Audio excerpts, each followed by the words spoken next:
നിങ്ങൾക്ക് മുമ്പിലുള്ള പ്രശ്നം ഒരു ഭാരമായി തോന്നുമ്പോൾ കൂടെ ആരെങ്കിലും ഉണ്ടായിരുന്നെങ്കിലെന്ന് തോന്നാറുണ്ടോ? എങ്കിൽ ഈ കഥ നിങ്ങൾക്കുള്ളതാണ്. ക്രിസ്തുവിന് മുമ്പ് പുരാതന പേർഷ്യയിൽ സൈറസ് ദി ഗ്രേറ്റ് എന്ന രാജാവ് ഭരണം നടത്തിയിരുന്നു. അദ്ദേഹത്തിന് 4 പുത്രന്മാരുണ്ടായിരുന്നു. രാജ്യം ഭരിക്കാൻ ഇവരിൽ ആരാണ് ഏറ്റവും മിടുക്കനെന്ന് പരീക്ഷിക്കാൻ രാജാവ് തീരുമാനിച്ചു.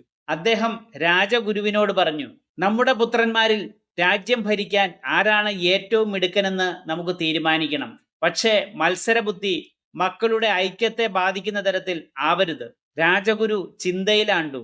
എങ്ങനെ രാജാവിനെയും രാജകുമാരന്മാരെയും സംതൃപ്തിപ്പെടുത്തിക്കൊണ്ട് ഒരു മത്സരം നടത്താം. ഒടുവിൽ ആ മത്സര ദിനം വന്നെത്തി. രാജഗുരു 4 പുത്രന്മാരെയും വിളിച്ചുകൂട്ടി. എന്നിട്ട് ഓരോരുത്തർക്കും ഓരോ അമ്പുകൾ വീതം നൽകി. ഓരോരുത്തരോടും ആ അമ്പുകൾ മുറിക്കാൻ ആവശ്യപ്പെട്ടു.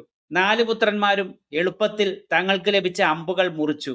അപ്പോൾ രാജഗുരു 4 അമ്പുകൾ വീതം ഒന്നിച്ചു കൂട്ടിക്കെട്ടി ഓരോരുത്തരോടും മുറിക്കാൻ ആവശ്യപ്പെട്ടു. ആശ്ചര്യമെന്ന് പറയട്ടെ, എല്ലാവരും പരാജയപ്പെട്ടു. ആർക്കും കൂട്ടിക്കെട്ടിയ അമ്പുകൾ മുറിക്കാനായില്ല. രാജഗുരു പുത്രന്മാരോട് പറഞ്ഞു, നോക്കുക മക്കളെ, ഓരോ അമ്പും എളുപ്പത്തിൽ മുറിയുന്നു. പക്ഷേ 4 അമ്പുകൾ വീതം ഒരുമിച്ച് കൂടിയാൽ ആർക്കും മുറിക്കാനാവില്ല. ഇതാണ് ഐക്യബലം. ഒരുമയുണ്ടെങ്കിൽ ഉലക്കമേലും കിടക്കാം എന്നൊരു ചൊല്ലുണ്ട്.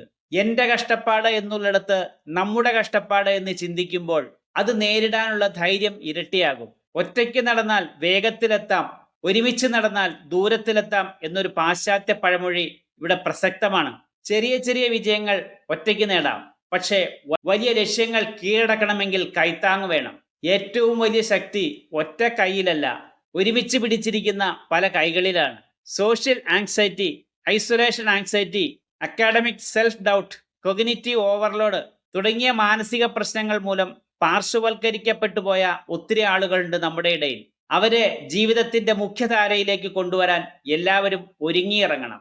വീഡിയോ ഇഷ്ടപ്പെട്ടാൽ ഷെയർ ചെയ്യാനും ലൈക്ക് ചെയ്യാനും സബ്സ്ക്രൈബ് ചെയ്യാനും മടിക്കരുത്. നിങ്ങളുടെ പ്രതികരണങ്ങളാണ് എൻ്റെ മോട്ടിവേഷൻ. താങ്ക്